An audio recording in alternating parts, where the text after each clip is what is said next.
সফলতার গল্প কার সামনে বলবো? জনাব অঞ্জন চৌধুরীর সামনে। 7টা 45 তার এখানে আসার কথা, ফোন করে বলল স্যার তো এসে গেছে। ঘড়ির কাঁটায় দেখলাম এখনো 45 বাজতে 2 মিনিট বাকি। তখনই বুঝলাম যে মানুষ শুধু এরকম নাম্বার 1 হয় না অঞ্জন চৌধুরী সাহেবদের মতো। মানুষ আসলে এই মানুষটাই সফল হয়। এই যে কঠোর পরিশ্রম, এই যে একজন বিলিনিয়ার হওয়ার পরেও, দেশের এত বড় একজন সফল মানুষ হওয়ার পরেও, এত বিশাল কোম্পানির মালিক হওয়ার পরেও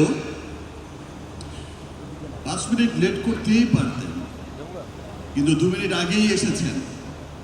এই স্পিডটাই মানুষকে নাম্বার 1 করে।